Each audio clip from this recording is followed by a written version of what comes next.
축복합니다. 하나님께서 이 세상을 구원하시기 위해 세운 기관은 교회밖에 없습니다. 그래서 교회가 어둠 속에서 빛의 역할을 감당하는 것이며, 또한 이 교회가 어둠 가운데 침투하여 그 가운데서 빛의 역사로 하나님 나라를 세우는 것입니다. 그래서 교회는 하나님 나라의 시작이며 회복인 것이며, 교회가 세상을 구원하는 유일한 공동체인 것입니다. 그래서 그 교회를 에베소서 1장에서는 이렇게 말씀합니다. 우리 넉절 말씀 함께 선포합니다. 그의 능력이 그리스도 안에서 역사하사 죽은 자들 가운데서 다시 살리시고 하늘에서 자기의 오른편에 앉히사 모든 통치와 권세와 능력과 주권과 이 세상뿐 아니라 오는 세상에 일컫는 모든 이름 위에 뛰어나게 하시고, 또 만물을 그의 발 아래 복종하게 하시고 그런 만물 위에 교회의 머리로 삼으셨느니라. 교회는 그의 몸이니 만물 안에서 만물을 충만하게 하시는 이의 충만함이니라. 아멘. 예수님께서 우리를 위해 십자가에 달려 죽으시고 부활 승천하시고 또한 하나님 보좌에 앉으셨습니다. 하나님 보좌에 앉으셨다는 것은 이제 예수 그리스도가 만물을 다스리는 하나님으로 보좌에 앉으신 것이죠. 그래서 예수 그리스도의 십자가 승리는 모든 주권과 통치자들과 권세자들과 역사한 이들이, 그 영들이 예수의 이름 앞에 다 무릎을 꿇은 것입니다. 만물이 예수께 복종하게 되는 것이죠. 그래서 예수께서 이제 그 하나님 나라를 회복하실 때에 그 만물의 왕으로서 이제 우리와 함께 그 교회를 세워 나가시는 거예요. 그래서 교회의 머리와 주인이 바로 예수 그리스도이십니다. 그리고 예수께서 이제 교회 구성원인 저와 여러분에게 그 은혜를 주실 때에 그 은혜가 나에게 먼저 충만하게 임하는 거예요. 예수 그리스도의 은혜로 내가 충만해질 때 우린 그렇게 고백하죠. 내 잔이 넘치나이다. 나의 평생의 선하심과 인자하심이 반드시 나를 따르리니 내가 여호와의 집에 영원히 거하리로다. 내 잔이 넘치는 거예요. 그리고 그 잔이 넘친다는 것은 나에게 은혜가 다른 누군가에게 또 전해지는 것이죠. 우리는 교회 안에 예수 그리스도의 몸을 이루는 연결과 결합을 이루는 조직, 기관, 세포입니다. 그러기에 내 잔이 넘친다는 것은 그 영양분이 나에게도 넘쳐나서 또 누군가에게 흘러가는 것이죠. 그래서 교회 안에 성도들 간에 그 예수 그리스도를 통한 은혜와 사랑이 흘러 넘쳐서 이제 교회 안에 예수가 충만해져서 이 교회에서 이제 흘러나가게 될 때 복음이 전파되고 선교를 통해 나라와 민족이 살아나게 되고 우리를 통해 예수 그리스도를 만나게 되는 생수의 강이 우리를 통해 흘러 넘치게 되는 것입니다. 그래서 교회가 만물 가운데서 만물을 충만하게 하시는 이의 충만함인 것입니다. 세상 가운데 예수 그리스도의 충만하심을 흘러보내게 되는 것이죠. 그래서 이 교회가 바로 하나님의 나라의 시작인 것입니다. 또한 이 교회는 예수님 다시 오시는 그 재림의 날에 완성됩니다. 천국에서 완성이 됩니다. 그 영원한 천국에서 우리는 교회 공동체로 하나님을 예비하는 천국 백성으로 삶을 살아가게 됩니다. 그러기에 신랑 되신 예수님이 재림의 왕으로 이 땅에 오실 때 신부로서 예수님을 맞이하는 것은 저와 여러분 각 개개인의 성도가 아니라 바로 교회입니다. 교회가 예수님의 재림을 준비하고 예수님의 길을 예비하여 신랑 되신 예수님을 맞이하여 예수님과 혼인하듯 예수와 연합되듯 영원한 천국 새하늘과 새 땅에 들어가게 되는 것이죠. 저와 여러분은 하나님의 은혜 가운데 구원을 받아 이 땅의 삶을 살지만 또한 예수 그리스도의 신부로서의 교회 공동체의 함께 구성원으로서 예수님을 기다리지만 하나님의 때가 아직 아니다 하셔서 우리의 육신의 때, 지금 이 때가 아닌 우리가 죽고 난 다음에 예수님 오시게 될 때 예수님을 맞이하게 되는 신부는 바로 교회가 되는 것입니다. 그래서 우리가 믿고 섬겼던 예수 그리스도 그 교회가 우리 다음 세대, 그 다음 세대, 그래서 한밭제일교회가 예수님 다시 오시는 그날까지 재림을 맞이하는 신부로 예수님을 기다리게 되는 것이죠. 그러기에 이것이 인생 최고의 영광이며 기쁨인 것입니다. 오늘이라도 인생이 끝나 하나님 앞에 섰을 때 우리는 교회 공동체를 사랑하며 섬겼던 것으로 인정받게 될 것입니다. 하나님 나라 백성답게 살았던 삶의 모든 순간은 교회로서의 삶이었기 때문입니다. 그래서 그 교회로서의 삶에 우리는 오늘 이 땅에서 하나님 은혜를 누리게 되는 것이죠. 모든 성도는 예수를 믿고 하나님의 자녀가 될 때 다름 아닌 교회 구성원으로서 구원을 받았습니다. 누군가 복음을 전하고 그 복음을 전해 듣는 이가 있었다는 것은 다름 아닌 복음이 전파되는 그 순간이 교회 공동체로서의 시작을 뜻합니다.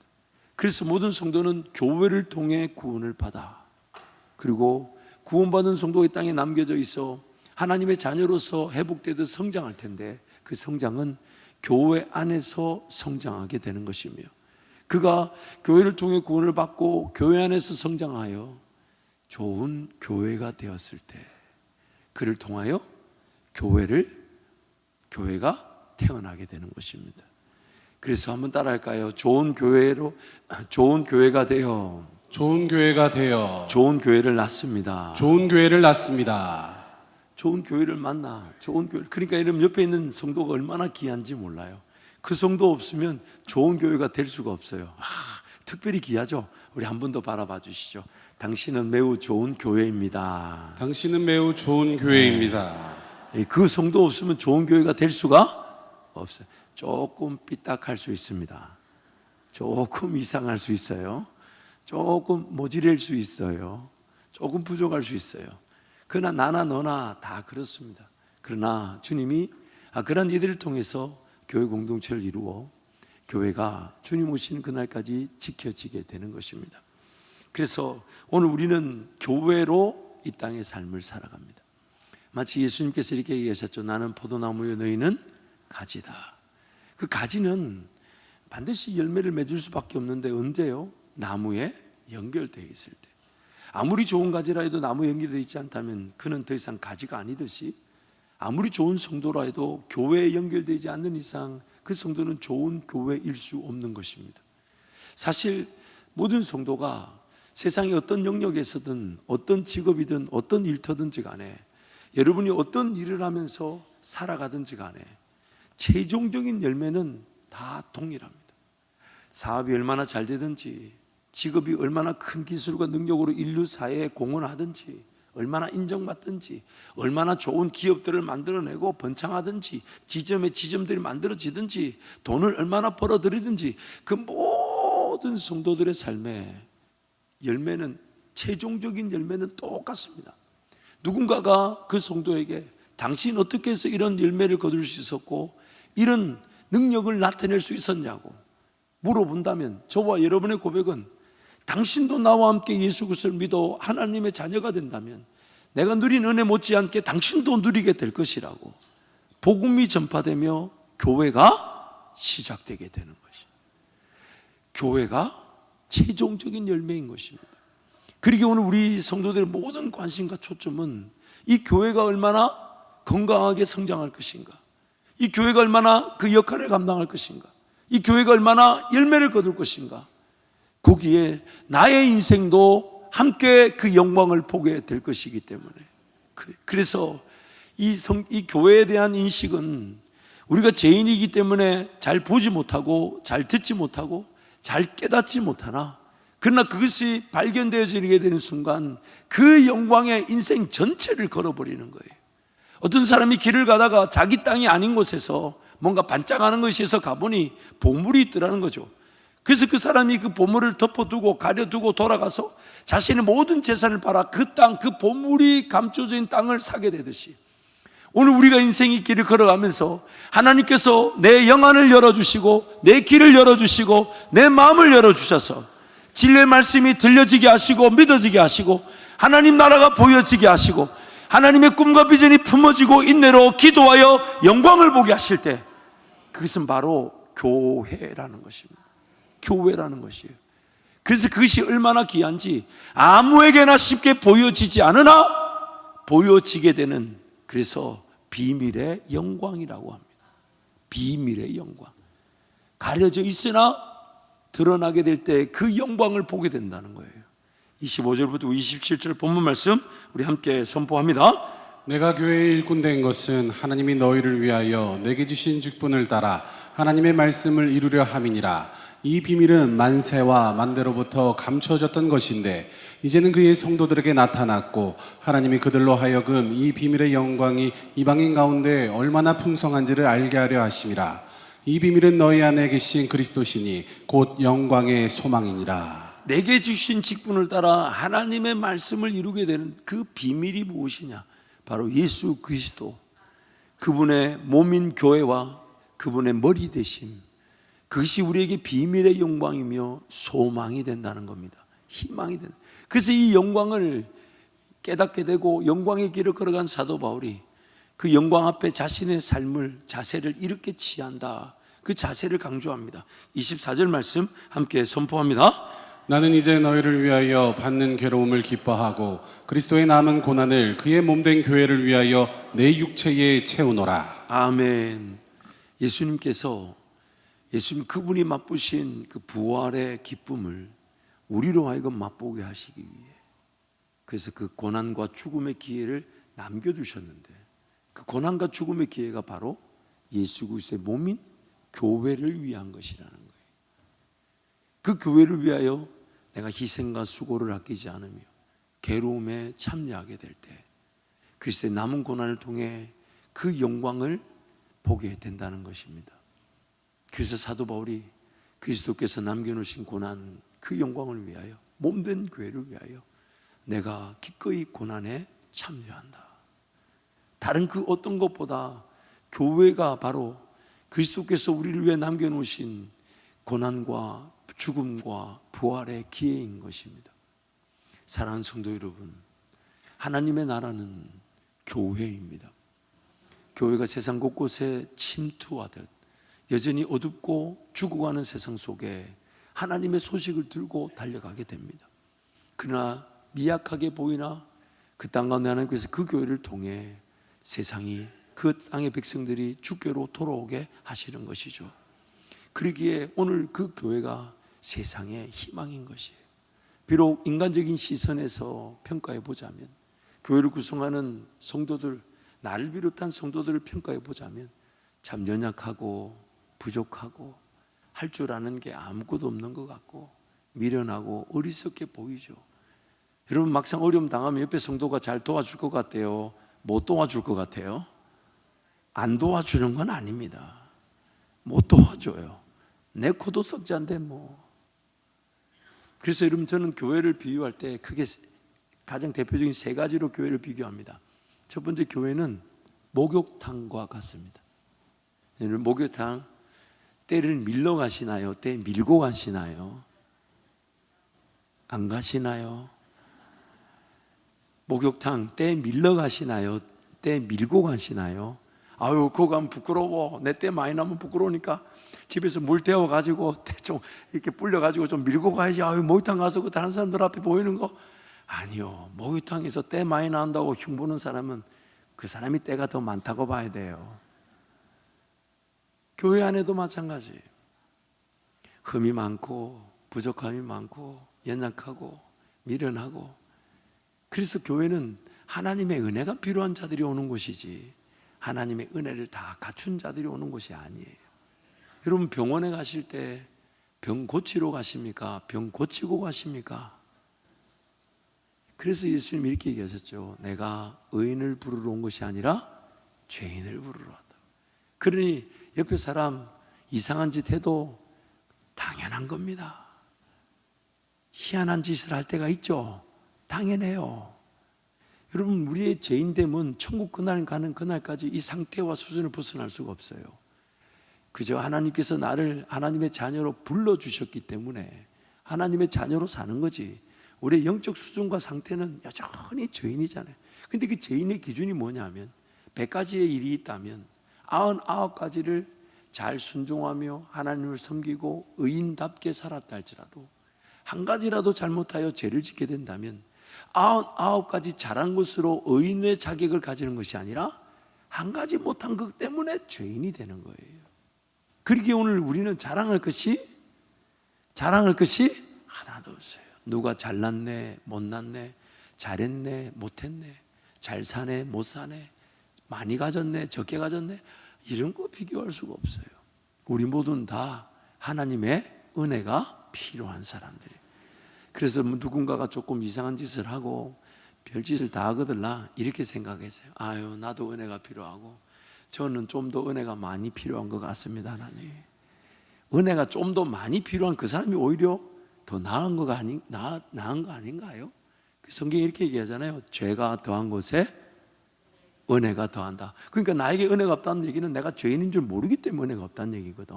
그러니까 누군가 죄인같이 굴거들랑 하나님 은혜가 임하게 될 모양이구나, 그렇게 기대하는 거예요. 그래서 우리 교회에 이 정도 규모 된다면요, 아마 전 세계에서 가장 큰 영적 교도소 중에 하나라고 확신합니다. 성령님이 아니면 죄에서, 그 감옥에서 벗어날 수 없는 죄인들이 이 자리에 모인 거예요. 그러니까 우리 이 정도 되면 한밭 제일 교도소라고 봐야 돼요. 그러니까 교도소 안에 갇힌 사람들이 네 죄가 크니 내 죄가 크니 그렇게 말하는 그 자체가 어리석은 짓이에요.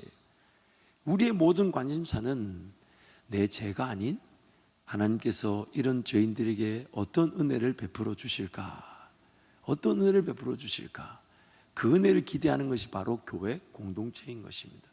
그러다 보니까 오늘 저와 여러분이 교회로 모였음에도 불구하고 머리 대신 예수님, 그분 앞에 모든 만물이 복종하며 모든 권세, 주관자들, 통치자들, 세력들이 다 엎드려 절한다는데, 그렇다면 내 삶 가운데서도 분명히 예수 이름의 권세와 능력이 맛보아져야 되는데 영적 현실은 그렇지 않다는 거예요. 왜 예수 이름의 권세, 그분의 머리 대신 그 능력, 그 은혜를 우리는 왜 맛보지 못하는 걸까요? 여러분, 신앙생활 하지만 머리 대신 예수님, 그분의 이름의 권세, 그 능력 맛보지 못하는 만큼 신앙이 재미가 없고 힘이 드는 게 없어요. 신앙의 맛을 보지 않고 하나님의 능력을 경험하지 않는다면 지옥 갈까 봐 신앙생활하는 것만큼 피곤한 일이 없어요. 세상 나가서 열심히 살아야 되는데 거기서도 힘든데, 주일날 아침에 좀 푹 잤으면 좋겠는데 기전에서 계속 담임 목사의 말이 울려요. 저는 절대로 주일 예배 빠지면 지옥 간다고 말한 적이 없는데 본인이 지옥 간다, 지옥 간다, 누가 그러시더라고. 그래서 제가 아니요, 예배 빠졌다고 지옥 가진 않아요. 자꾸 빠지면 갈 수 있어요. 그러니까 그걸 듣고 그냥 난 일주일 동안 세상 나가 산다고 힘들었는데 오늘 또 교회 안 가면 또 지옥 가는가 싶어가지고 그냥 오다 보니 또 헌금도 빼먹은 것 같고. 여러분, 헌금 안 한다고 지옥 가지 않아요. 단지 하나님이 나에게 물질을 안 맡겨주실 수는 있어요. 지금 있는 것도 제대로 드리지 못하는데 더 줘가지고는 어떡하겠어요, 그렇죠? 그게 정직이란 말이죠. 오늘 신앙의 맛, 하나님의 그 살아계심, 예수 그리스도가 만왕의 왕이 되셔서 나의 교회의 머리가 되신다 하시는데, 그분 앞에 그 누구도 대항할 자 없다 하는데, 그분 앞에 그 어떤 문제 어려움도 문제와 어려움으로 남아 있을 수 없다 하는데, 정작 내 삶은요, 내 삶은 이리저리 치이는 것 같고 만왕의 왕이, 제가 지금 요즘 언어 순환 중에 있다 보니까 왜 그럴까요? 오늘 우리의 영적 형편과 교회의 권세에 대한 이해가 없기 때문입니다. 여러분, 먼저 마태복음 16장 18절 말씀 함께 선포하겠습니다. 시작. 또 내가 내게 이르노니 너는 베드로라. 내가 이 반석 위에 내 교회를 세우리니 음부의 권세가 이기지 못하리라. 아멘. 예수님이 제자들에게 묻습니다. 사람들이 나를 누구로 아느냐? 제자들 중에 베드로가 손을 팍 들더니 주는 그리스도시요 살아계신 하나님의 아들이십니다. 그러니까 예수님이 베드로야 참 잘했다마는 그것을 알게 한 것은 혈육, 즉 너의 실력으로 알게 된 것이 아니라 하나님께서 너에게 알게 하신 것이다. 그 베드로가 막 얼마나 감사했겠어요, 그렇죠? 정답을 맞췄으니까. 그러면서 예수님이 제자들에게 설명을 하십니다. 인자가 고난과 고통을 당하고 십자가 위에서 달려 죽으나 3일 만에 부활하게 될 것이다. 그렇게 제자들이 가르쳐줬더니 방금 전에 주는 그리스도시요 살아계신 하나님의 아들이라 했던 베드로가 예수님을 붙들고 간하고 항변하 이르되 주님, 그렇게 고통당하시면 안 됩니다. 그렇게 죽으시면 안 됩니다. 그런 어려움 당하실 필요가 없어요. 예수님은 그런 일을 당하시면 안 됩니다 하고 막아서죠. 그래가지고 예수님이 베드로한테 잘했다 베드로 했던 그 예수님이 베드로한테 뭐라고 하십니까? 사탄아, 내 뒤로 물러거라. 네가 하나님의 일을 생각지 아니하고 사람의 일을 생각하는도다. 오늘 우리의 신앙생활이 어떤지 엿볼 수 있는 장면입니다. 여러분, 우리가 원튼 원치 않든 우리 인생길은 나를 구원하신 예수님의 길을 따르는 길입니다. 내 인생이 구원을 받았다는 것은 나를 구원하시기에 걸어가셨던 예수의 길이 나를 지금 하나님의 자녀로 거듭나게 했을 뿐 아니라 그 길만이 하나님의 자녀답게 살아가게 하는 길이에요. 그 길에서 고난도 당할 수 있고 고통도 당할 수 있으나 예수와 함께 죽고 부활하여 예수의 영광을 맛보는 길이기에 오늘 우리가 살 수 있는 길은 예수 가신 그 길밖에 없습니다. 그런데 그 길을 전혀 이해하지 못한 채, 그 길을 전혀 이해하지 못한 채 땅만 보고 어떻게 사나, 뭐 먹고 사나, 내 삶은 어떻게 어느 길을 걸어가나, 왜 사나, 자식들은 어떡하나. 비단 베드로만의 문제가 아닌 오늘 저와 여러분의 영적 현주소예요. 한 입에서 찬송과 저주가 나오듯이 방금 전에 주는 그리스도시요 살아계신 하나님의 아들이라 했다가 곧 이어서 예수의 가신 그 길, 내가 걸어갈 길을 전혀 이해하지 못한 채 하나님을 경험하고 만나고 싶은 욕심이 바로 우리의 영적 현주소인 것입니다. 사도행전 12장에 가보면 그런 어리석고 연약한 우리의 영적 현주소임에도 불구하고 하나님께서 그 교회 공동체를 통해 역사하시는 엄청난 사건을 보여줍니다. 사도행전 12장은 하나의 사건입니다. 사건의 내용은 이렇습니다. 유대인들이 뭔가 예수를 죽였는데 예수의 제자들이 크게 왕성하여 점점점 제자의 수가 많아지고 번성하니까 그 어떻게든 예수의 제자들을 무너뜨리려고 혈안이 돼 있어요. 당시 로마 식민지 시대 때 분봉왕이었던 헤롯이 그런 유대인들의 마음을, 환심을 사기 위해 예수님의 제자 중에 한 명이었던 사도 야고보를 칼로 처형합니다. 순교하게 되는 거죠. 그리고 베드로를 감옥에 가두게 합니다. 베드로를 감옥에 가두는 것은 이제 곧 사도 야고보처럼 베드로를 처형하겠다는 뜻이겠죠. 그래서 베드로가 옥에 갇혔어요. 근데 헤롯이 사도행전 12장에서 베드로를 옥에 가둘 때에 사도행전 앞장인 5장에서 이미 큰 사건을 경험했어요. 그게 뭐냐면 베드로와 사도들을 복음 전하지 말라며 감옥에 가둬뒀더니 천사가 옥문이 잠겨 있는 채로 그 베드로와 사도를 건져내어 그들이 풀려났던 분명한 일이 있었기 때문에 이번에 베드로를 가둘 때는 깊은 감옥, 최소한 3개의 큰 문을 지나고 그리고 그 베드로를 지키기 위해 4명씩 사조니까 16명을 배치시킨 거예요. 그래서 아마 상상해 볼 수 있죠. 큰 문 3개니까 각 문마다 병사를 4명씩 세우고 나머지 4명은 베드로를 가둔 감옥 앞에 2명, 그리고 성경에 보니까 베드로가 누워있는데 손, 발에 착고를 채우고 그 양옆에 군사가 같이 누워 잠을 자더라. 그래서 군사 둘은 자기 양옆에 누워서 같이 일어날 때 일어나고 누울 때 누워 그 같이 베드로를 지키고 있고 앞에 문 앞에 2명, 그리고 큰 감옥 3개의 문을 지날 때마다 4명의 군사들, 아주 깊은 감옥에 넣은 거죠. 근데 하나님께서 그 깊은 감옥에서도 베드로를 건져내시더라는 거예요. 그래서 베드로를 건져내셔서 베드로가 비몽사몽 중에 그 큰 문들을 지나가지고 감옥을 나왔어요.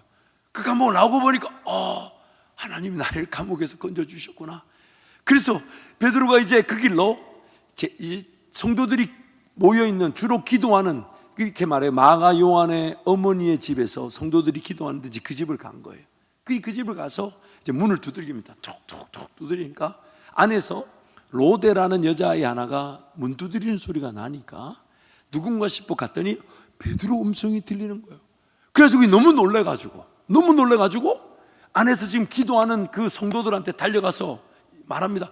베드로가 왔다니까 그들이 이렇게 말합니다. 12장 15절 말씀 같이 한번 선포합니다. 그들이 말하되 내가 미쳤다 하나 여자아이는 힘써 말하되 참말이라 하니 그들이 말하되 그러면 그의 천사라 하더라. 지금 그들이 뭐 하고 있었냐면 기도하고 있었어요. 그래서 앞절에 보면 12장 5절 말씀 보면 이런 말씀이 있어요. 12장 5절 말씀 함께 선포합니다. 이에 베드로는 옥에 갇혔고 교회는 그를 위하여 간절히 하나님께 기도하더라. 아멘. 지금 어떤 장면인지 여러분 한번 보세요. 베드로를 하나님께서 옥에서 풀려내요. 성도들이 기도하는 그 마가 요한의 어머니 집에 오게 하셨고 그 문을 두드렸어요. 그 로데라는 애가 나가보니까 베드로 음성이 들리는 거죠. 그러니까 너무 놀래가지고 문을 못 열어주고 들어와서 성도들한테 베드로가 왔다니까. 성도들이 막 기도하다가 미쳤냐? 그런데 어떤 장면이냐면 그들이 지금 누굴 위해 기도했다고요? 하나님 베드로 건져주세요. 베드로 건져주세요. 베드로 건져주세요. 이러고 기도하고 있는데 꿈에 하나가 오더니 바깥에 베드로가 왔다니까. 베드로 건져주세요. 베드로 건져주세요. 살려주세요. 넣다가 미쳤냐? 베드로 살려주세요. 베드로 살려주세요. 베드로 이러고 있는 거예요. 이거예요. 그들의 기도로 하나님께서 베드로를 건지실 것에 대한 믿음이 없었어요. 근데 그들이 두세 사람이 예수 이름을 모여 교회로서 기도했다는 이유로 하나님께서 그 기도를 응답하셨다는 거예요. 응답하셨다는 거예요. 심지어 같은 장 12장에서 하나님께서 그들의 기도를 통하여 베드로를 건져내 주셨을 뿐만 아니라 어떤 사건으로 결론을 내냐면 지금 사도 야고보를 죽이고 베드로까지 죽이려고 감옥에 가두었던 헤롯이 어떤 결말을 취하게 되는지 우리 12장 21절부터 24절 함께 선포합니다. 헤롯이 나를 택하여 왕복을 입고 단상에 앉아 백성에게 연설하니 백성들이 크게 부르되 이것은 신의 소리요 사람의 소리가 아니라 하거늘 헤롯이 영광을 하나님께로 돌리지 아니하므로 주의 사자가 고치니 벌레에게 먹혀 죽으니라. 하나님의 말씀은 흥왕하여 더하더라. 아멘. 하나님께서 교회의 기도로 교회를 핍박하던 헤롯까지 심판하신 겁니다. 나는 못하지만 교회는 합니다. 나는 부족하지만 교회는 항상 가능합니다. 나는 연약하지만 교회는 예수 이름으로 강한 하나님의 공동체로 쓰임을 받게 됩니다. 여러분, 오늘 우리 인생에서요, 우리를 만족시키고 우리를 행복하게 하고 우리를 빛나게 하고 우리로 하나님의 은혜를 맛보게 하는 것은요, 교회로서의 삶밖에 없습니다. 포도나무 대신 예수님께 연결되지 않으면 그 가지는 생명을 잃어버리는 것입니다. 오늘 저와 여러분은 잊지 말아야 될 것이 내 인생이 행복할 수 있고 즐거울 수 있고 기쁠 수 있고 열매를 거둘 수 있는 것은 교회로서의 삶밖에 없습니다. 단지 내 인생을 잘 살아가기 위한 수단으로서의 신앙도 아니며 내가 필요할 때 문제를 해결하기 위해 교회에 기도하는 것도 아니며 내가 원할 때 내가 할 수 있을 때 내가 여유가 있을 때 섬기는 게 교회가 아닙니다. 교회는 나의 생명의 시작점이며 그 생명이 나에게 흘러 들어오게 될 때 교회라는 열매를 거두게 되는 것입니다. 여러분, 우리는 평생요 죄인으로서 삽니다. 예수님 때문에 의인으로 불려지게 되었고 하나님의 자녀가 된 것이지 나의 상태와 수준은 여전히 죄짓고 쓰러지다 보니까 늘 잊어버리는 게 있어요. 그게 뭐냐면 내 실력과 능력을 키워서 그 실력과 능력으로 뭔가 일을 하겠다라는 착각입니다. 어떤 실력과 능력이 없지는 않아요. 근데 그것은 예수께서 나에게 열매로 허락하신 것이기에 실력이 나타나고 능력이 나타나도 그 자체를 추구하지 않아요. 왜요? 그것은 주님이 필요하시면 주셨기 때문에, 감당할 힘을 주셨기 때문에, 그것이 물질이었고 그것이 실력이었고 그것이 능력이었는데, 어느 순간 성도들이 자기도 모르는 사이에 자기 실력과 능력이 우상이 돼요. 그걸 좀 길러내고 실력이 좀 높아지고 사람들이 인정할 만한 영향력이 있고 돈을 좀 가지면 그것으로 하나님 나라 일할 것처럼 착각하게 만들었어요. 평생 속았던 겁니다. 평생 속았던 겁니다. 내 실력, 내 능력은요 아무것도 못합니다. 예수님이 이렇게 얘기하셨어요. 그분은 죄인도 아니신데 사람으로의 삶을 살면서 예수님이 이렇게 고백하셨어요. 내가 내 스스로 아무것도 할 수 없노라. 예수님이 그렇게 얘기하셨다는 것은 우리도 아무것도 할 수가 없어요. 우리는 아무것도 아니에요. 제가 하나 더 붙여볼까요? 아무거나 해서는 안 돼요. 우리의 실력과 능력은 미약하고 연약하고 할 수 있는 거라고는 죄 짓는 것밖에 없어요. 할 수 있는 거라고는 하나님을 거절하는 것밖에 없어요. 평생이 그러합니다. 평생이.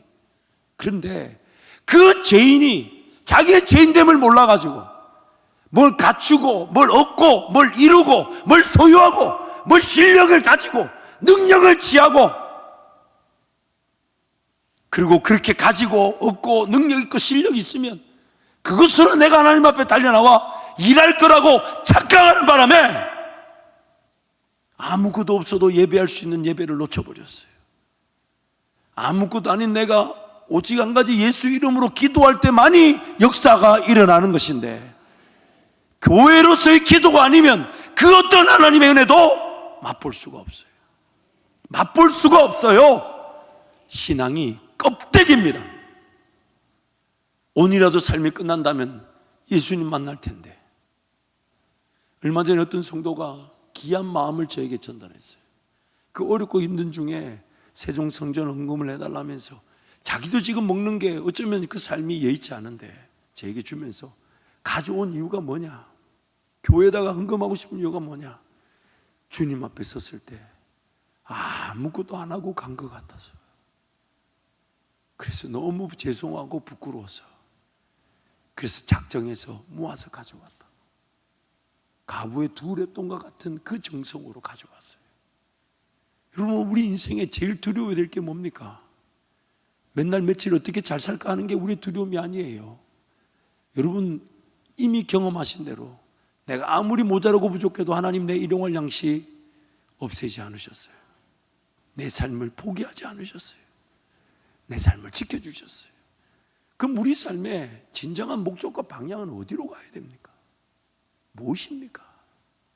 정말 주님 앞에 서는 날이 오늘 이 예배 이후의 시간이라면 주님 앞에 서게 됐을 때 내 삶은 무엇으로 평가를 받는 걸까요?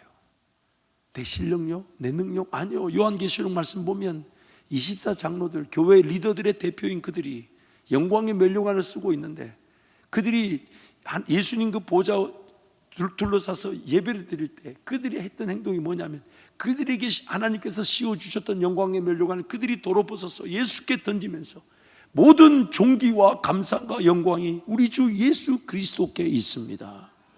그러니 뭘 실력, 능력 분명히 열매로 나타나지만 우리 것이 아니란 얘기예요.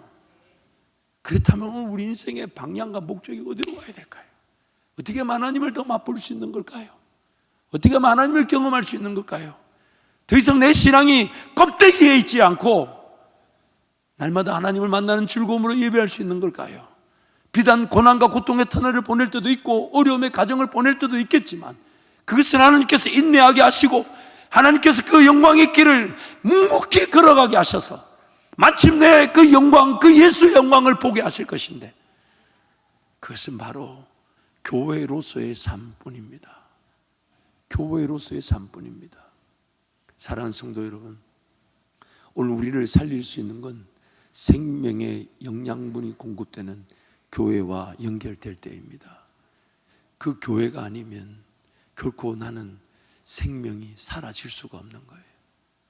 성도들이 이걸 모르고 각개전투예요. 열심히 그냥 밖에 나가서 일단 먹고 살아야 되고 돈이라도 좀 벌어야 되고 뭔가 하나님 나라 일하려면 뭔가 가져야 되고 거기에 속아가지고 거기서 지금 기도도 안 되고 예배도 안 되는 말라 비틀어져가는 가지처럼 그렇게 인생이 바둥거리고 있단 말이에요. 그럼에도 불구하고 하나님께서 지금까지 나를 포기하지 않으셨다는 것은 죽은 교회와 같은 내 인생에도 여전히 생명의 기회가 있기 때문에, 그래서 4대 교회가 네가 살아있다 하나 실상은 죽은 자로다. 그럼에도 불구하고 그 교회도 예수 그리스도께서 머리 되시고 주인 되시기에 오늘 인생이 생명의 기회를 가지게 되는 것입니다. 사랑하는 성도 여러분, 오늘 우리 인생의 목적은 좋은 교회를 만나 좋은 교회가 되어서 좋은 교회를 낳는 것입니다. 어떤 일을 어떻게 하든지 간에 예수 그 복음을 전하기 위해 사는 것이기 때문에 좋은 교회를 만나, 이미 우리는 좋은 교회 만난 줄 믿습니다. 저만 믿어가 되는 일이 아니라 좋은 교회를 만나 좋은 교회가 되어서, 그리고 좋은 교회가 되었을 때 잔이 막 차고서 넘칠 때 좋은 교회를 낳게 되는 거죠. 그게 바로 교회의 권세, 예수께서 반드시 응답하시는 기도의 제목들인 것입니다. 우리 마태복음 18장 18절 20절 말씀 함께 선포합니다. 진실로 너에게 이르노니 무엇이든지 너희가 땅에서 매면 하늘에서도 매일 것이요 무엇이든지 땅에서 풀면 하늘에서도 풀리리라. 진실로 다시 너에게 이르노니 너희 중에 두 사람이 땅에서 합심하여 무엇이든지 구하면 하늘에 계신 내 아버지께서 그들을 위하여 이루게 하시리라. 두세 사람이 내 이름으로 모인 곳에는 나도 그들 중에 있느니라. 두세 사람이 예수 이름으로 모인 곳에 예수님이 함께 하십니다. 그리고 그 두세 사람이 예수 이름으로 기도하는 것에 예수님께서 천국 열쇠를 주셔가지고 묶인 것은 풀어지게 하시고 풀린 것도 묶이게 하시는 하나님의 은혜를, 능력을 나타내시는 것입니다. 그러기에 오늘 우리 인생의 진정한 행복과 기쁨은 교회로서의 삶이 그 열매를 거두게 되는 것입니다. 그렇다면 여러분, 목장에서 목은 식구들과 함께 삶을 나누고 기도하는 일이 얼마나 귀한 일인지 모릅니다. 특별히 여러분, 목장에서 정말 긴급한 기도 제목들이 나누어질 수 있어야 되는데 입산 사람 한 사람 때문에 그 비밀이 누출이 되면요, 어떤 일이 일어나게 되는 줄 아세요? 사람들이 더 이상 기도 제목을 나누려 하지 않아 예수 이름의 권세를 못 보게 됩니다. 그리고 잊지 마세요. 그가 어렵게 기도 제목을 나눴는데 그걸 내 입으로 떠벌리고 다니게 되는 순간 나에게 하나님 은혜가 임할까요? 내 입으로 누군가 어렵게 부탁한 기도 제목을 떠벌리고 다니는 나에게 하나님 은혜가 임할까요? 자기 입으로 자기를 죽이는 것입니다. 그러기에 교회 공동체는 정말 누구한테 토로할 수 없는 그 인생의 아픔과 어려움을, 그 목장 식구들, 왜 거기가 생명의 공동체며 나를 위해 기도해 줄 수 있는 유일한 공동체이기 때문에, 그래서 그 목장의 식구들과 함께 기도 제목을 나누고, 근데 하나님께서 그 목원의 식구들의 기도를 들으시고 그 일이 이루어지게 하시고 치료되게 하시고 해결되게 하셨을 때 목장 모임이 얼마나 살아날까요? 좋은 음식, 좋은 공간, 그것도 귀한 일이지만 영적인 맛을 보지 못한 채 아무리 좋은 음식 가져다 놔도 그 모임이 결코 오래 갈 수가 없습니다. 그러나 물 한 잔만 떠다 놔도 먹을 새 없이 서로 간증을 얘기하고 기도 제목을 나누고자 하고, 쓸데없는 소리 하지 말고 우리 같이 기도하자. 왜? 내가 믿지 못하고 니도 믿지 못하고, 내가 기도하지 않았고 네가 기도하지 않았다도 지금 같이 기도하는 이 기도를 하나님은 반드시 들어주실 것이니까, 하나님은 반드시 들어주실 것이니까 거기에 우리의 목숨을 걸어야 되는 것이죠. 두세 사람이 예수 이름으로 모인 곳에 예수님이 계셔서 무엇인지 그들이 구한 대로 예수님이 시행하시기 때문입니다. 요한복음 14장 말씀 함께 선포합니다. 내가 아버지 안에 거하고 아버지께서 내 안에 계심을 믿으라. 그렇지 못하겠거든 행하는 그 일로 말미암아 나를 믿으라. 내가 진실로 진실로 너희에게 이르노니 나를 믿는 자는 내가 하는 일을 그도 할 것이요 또한 그보다 큰 일도 하리니 이는 내가 아버지께로 감이라. 너희가 내 이름으로 무엇을 구하든지 내가 행하리니 이는 아버지로 하여금 아들로 말미암아 영광을 받으시게 하려 함이라.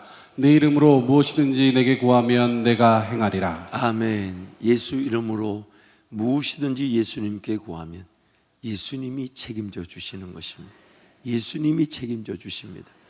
여러분, 종종 성도들 중에 기도가 안 된다는 성도가 있어요. 여러분, 기도가 안 된다는 말은 기도의 불이 꺼졌다는 얘기죠. 기도의 불이 꺼졌을 때 기도의 불을 어떻게 하나님께서 붙여주실까요? 만약에 기도의 불이 꺼졌는데 자기 혼자 집에서 열심히 기도하는데 기도의 불이 붙으면 교회라는 곳이 필요할까요? 안 필요할까요? 기도의 불은 반드시 교회 공동체가 아니면 붙을 수가 없습니다. 나를 위해 기도해주고 기도하는 이들과 함께 기도할 때 내 불이 붙는 거지. 내가 아무리 열심히 집에서 기도해본들 기도가 안 되는데 기도해본들 붙을 수가 없어요. 그게 하나님의 원리입니다. 그러기에 오늘 우리가 이 땅에서 맛볼 수 있는 하나님의 능력은요, 하나님의 권세는 딱 한 가지 방법밖에 없습니다. 두세 사람이 예수 이름으로 예수께 기도할 때 우리에게 모든 일이 이루어지게 되는 것입니다. 요한복음 15장 말씀도 함께 선포합니다. 너희가 나를 택한 것이 아니요 내가 너희를 택하여 세웠나니 이는 너희로 가서 열매를 맺게 하고 또 너희 열매가 항상 있게 하여 내 이름으로 아버지께 무엇을 구하든지 다 받게 하려 함이라. 아멘. 내 이름으로, 예수 이름으로 하나님 아버지께 기도한 그 모든 것들을 다 받게 하신다. 받게 하신다. 진정한 기쁨을 맛보게 될 줄 믿습니다. 요한복음 16장도 함께 선포합니다. 그날에는 너희가 아무것도 내게 묻지 아니하리라. 내가 진실로 진실로 너희에게 이르노니 너희가 무엇이든지 아버지께 구하는 것을 내 이름으로 주시리라. 지금까지는 너희가 내 이름으로 아무것도 구하지 아니하였으나 구하라 그리하면 받으리니 너희 기쁨이 충만하리라. 아멘. 구하라. 구하라. 구하라 그리하면 받으리니 그리하면 받으리니 너희 기쁨이 충만하리라. 충만하리라. 구하십시다. 아멘. 구하십시다. 아멘. 구하십시다. 아멘. 혼자서 아둥바둥거리며 인생 붙잡고 씨름하지 마시고 성도들과 함께 기도하십시오. 성도들과 함께 기도하십시오. 반드시 고쳐지게 될 것이고 반드시 회복되게 될 겁니다. 저희 둘째가 이번에 9월에 대학을 진학을 했습니다. 여러분께 감사해서 잠깐 나누는데 우리 둘째가 가고 싶은 대학을 가게 됐어요. 너무 감사하게 그 고등학교에서 대학 원서를 썼는데 원서를 쓴 대학에 다 합격한 사람은 우리 승주밖에 없다고. 그러면서 그 교장 이름도 좋아요. 한나 선생님인데 한나 선생님이 승주한테 그러더랍니다. 아버지하고 교회가 기도를 많이 했는가 봐. 네가 이 대학에 합격할 사람이 없는데 이 대학에 합격해가지고 이렇게 가게 된 게 그 학교 교장이 직접 승주에게 얘기했다는 거예요. 여러분 우리 공동 이 대표 기도하실 때마다 장로님들 집사님들이 항상 우리 사라 승주 보러 놓고 얼마나 기도했습니까?